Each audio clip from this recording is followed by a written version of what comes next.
warahmatullahi wabarakatuh. Hai Sobat Fuad, berjumpa lagi bersama saya Aulfa di Fuad Podcast Mahasiswa Fuad. Nah, kali ini kita kedatangan narsum yang sangat luar biasa, tentunya cowok-cowok tampan yang ada di depan saya. Mungkin dari Bang Jaki dulu nih, beliau adalah Ketua Dema Fuad IAIN Palangkaraya, dan di sebelahnya ada Wakil Presma kita Dema IAIN Palangkaraya. Hai Bang Jaki dan Bang Rizky. Hai. Gimana nih kabarnya Bang Jaki dan Bang Rizky? Alhamdulillah baik kita. Oke. Nah, saya lihat juga akhir-akhir ini abang-abang sekalian sibuk gitu ya mengenai PBAK Gemilang dan TKB Gendang ya Bang. Iya. BTW TKB Gendang itu apa sih Bang? TKB Gendang ya Iya. mungkin sama kayak PBAK, kegiatan orientasi khususnya di Fakultas Fuad gitu.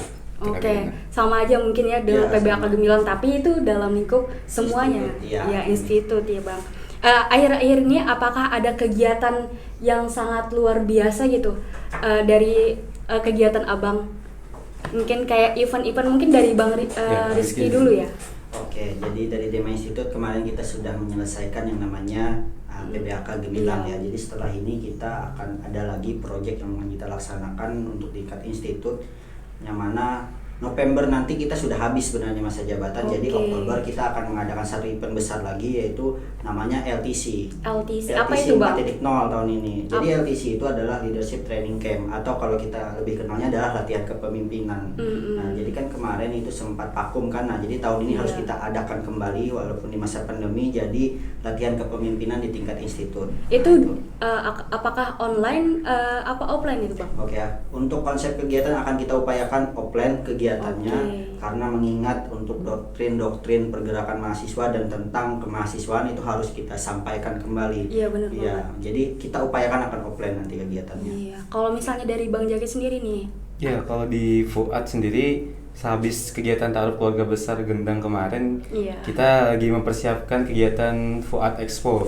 Apa tuh, Bang, Fuad Expo? Fuad Expo ini sebenarnya kegiatan gabungan dari semua ormawa di Fuad, baik dari Dema dan HMPS-nya, jadi yang bidang eksekutif. Jadi di situ kita sebenarnya selain untuk tempat penyaluran bakat dan juga minat mahasiswa, itu juga untuk sarana promosi Fuad, Fakultas ya. Fuad untuk siswa pelajar di khususnya di Kota Palangkaraya dan umumnya di Kalimantan Tengah gitu. Oke, gimana tuh para sobat Fuad supaya tahu infonya lebih lanjut gitu Bang? Nah, kalau infonya mungkin kita masih belum ada ini sih, apa ya? Bikin Instagramnya ya? Instagramnya ada, cuman yang lama masih. Cuman Oke. kita masih belum bikin coming soon-nya. Jadi dalam waktu dekat, tapi awal Oktober ini kita udah mulai coming soon. Intinya, Dan stay tune ya? Stay tune, Oh. stay tune aja. Tunggu baik di Dema Fuad ataupun di HMPS itu infonya pasti menyeluruh di situ. Oke, nah kan topik kita adalah kuliah dan berorganisasi, dan kita lihat juga abang-abang ini lagi aktif-aktifnya gitu organisasi, apalagi semester 6 kalau nggak salah. Semester Kita semester 7 Oh, semester 7. Oke. Itu saya dengar juga lagi mengerjakan PKL. Iya. Iya. Nah, gimana tuh memanajemen perkuliahan kalian, terus juga memanage waktu dari organisasi, dan aku dengar juga Bang Jaki itu kerja gitu kan. Iya, silakan mungkin. Gimana cara kalian memanage dan manajemen? Mungkin dari Bang Rizky. Oke, terkait manajemen waktu memang banyak sekali ya ini yang menjadi dilema mahasiswa terkait manajemen waktu antara kuliah dan berorganisasi. Yang perlu teman-teman ketahui adalah teman-teman yang pertama itu harus menentukan skala prioritas. Nah, kenapa skala prioritas? Teman-teman datang ke sini pertama untuk berkuliah. Tapi teman-teman jangan hanya memfokuskan untuk berkuliah, tapi harus mencari ilmu di luar bangku perkuliahan saja. Salah satu caranya adalah dengan cara berorganisasi. Kenapa saya bilang berorganisasi? Karena teman-teman nanti akan mendapatkan ilmu yang tidak akan didapatkan di bangku perkuliahan. Makanya teman-teman terkait membagi waktu, makanya teman-teman harus ikut organisasi dulu. Kalau menurut saya ikut organisasi, rasakan dulu kalau sudah masuk di dalam dunianya itu seperti apa. Kalau teman-teman hanya mendengarkan tips dan segala macam, kalau tidak terjun langsung, teman-teman tidak akan tahu.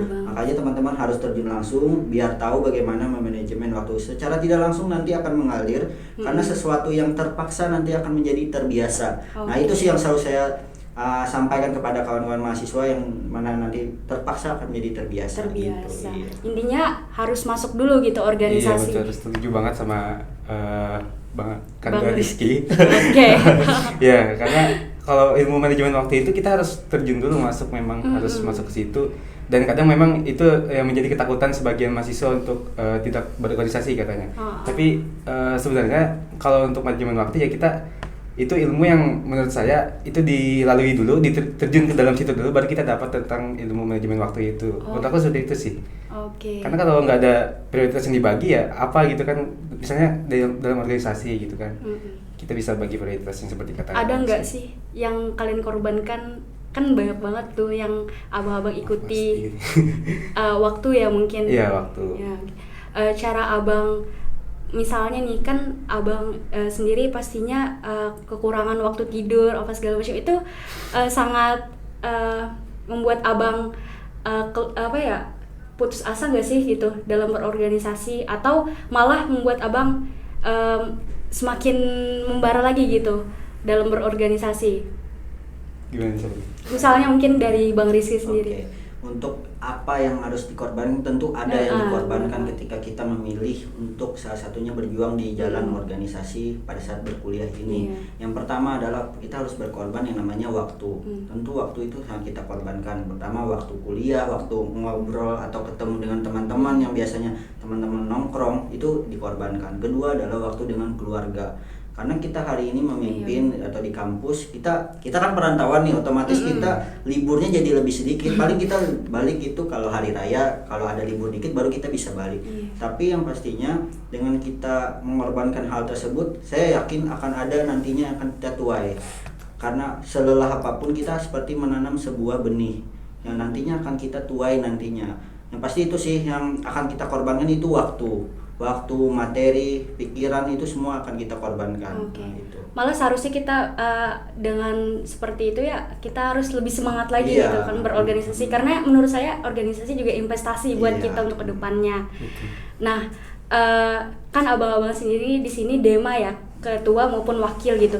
Gimana sih caranya abang-abang bisa menjadi di posisi sekarang itu? Apakah ada tips gitu kan, apa punya planning sebelumnya gitu, bisa disampaikan gitu kepada sobat Fuad supaya mungkin nantinya mereka akan menjabat juga.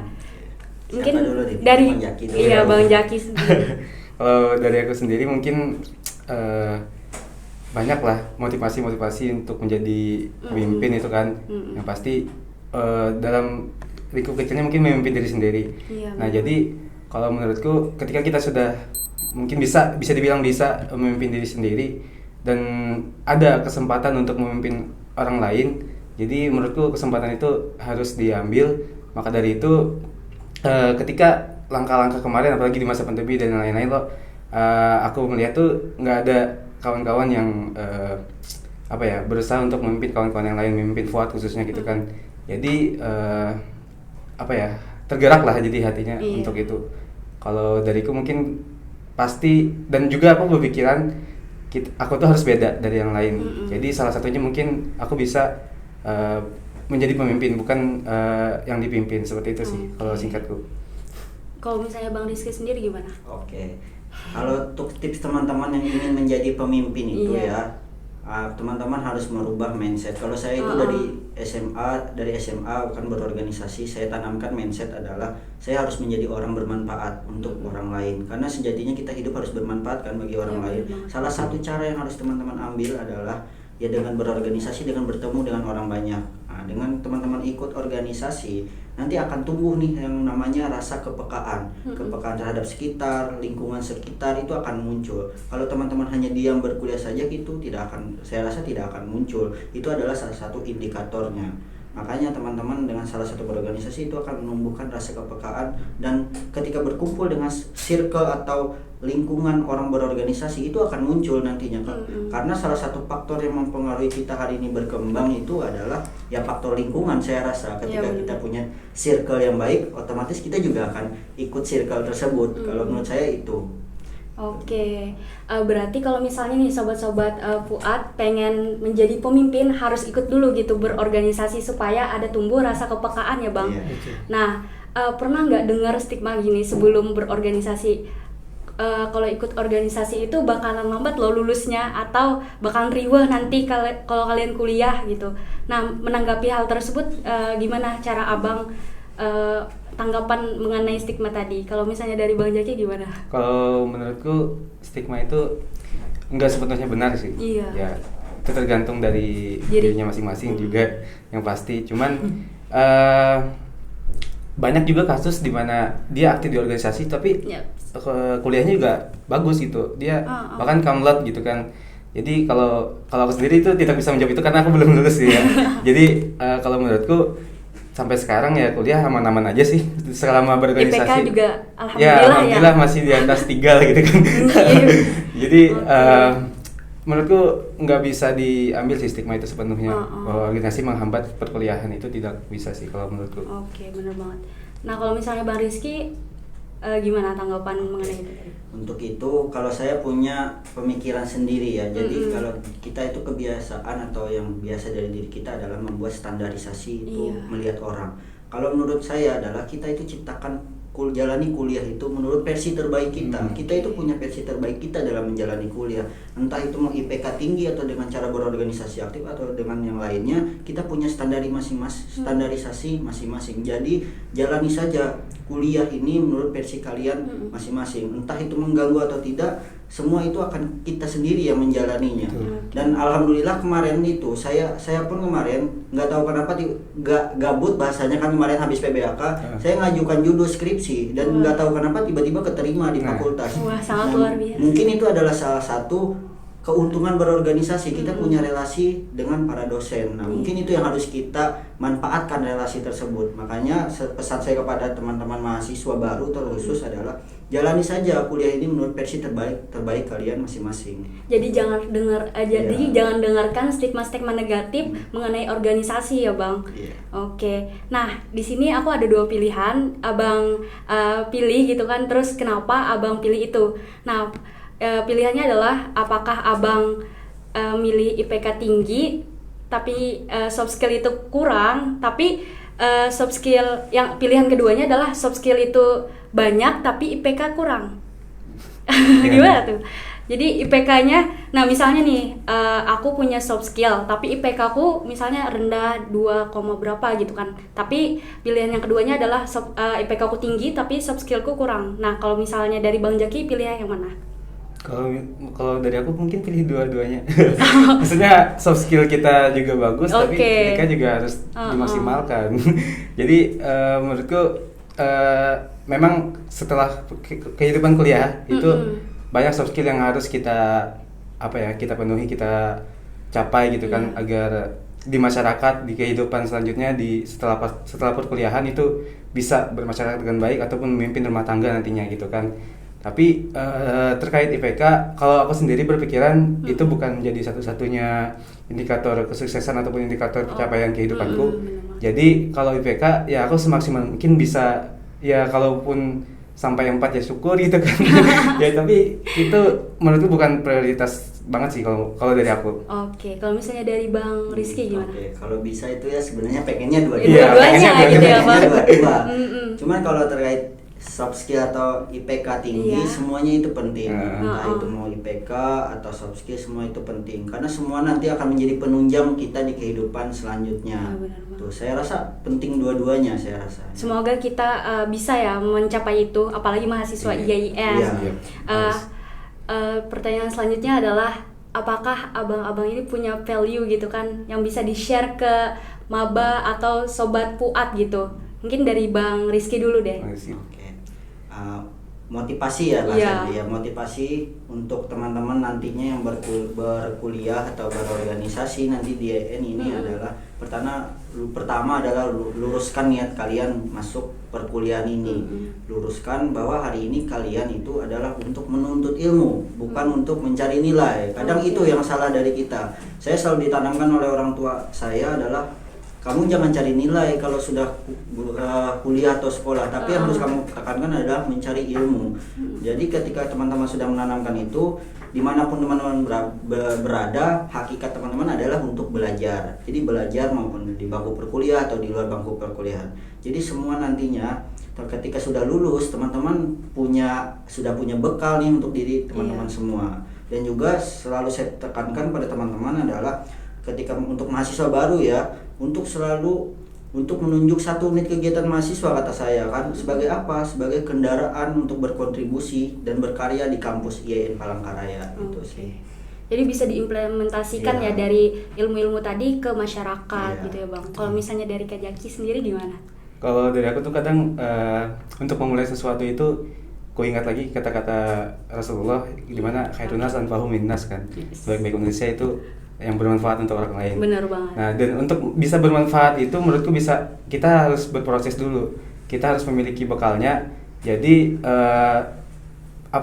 berorganisasi itu merupakan salah satu tempat berproses yang sangat baik untuk mengekspor diri kita. Jadi pesanku untuk seluruh mahasiswa, kita harus terus berproses baik di organisasi, khususnya di organisasi ya mahasiswa ataupun dimanapun lah. Jadi khususnya juga di perkuliahan itu merupakan suatu tempat kita berproses yang baik, karena nantinya setelah perkuliahan segala hasil dari proses itu nanti akan kita nikmati seperti itu. Oke, benar banget.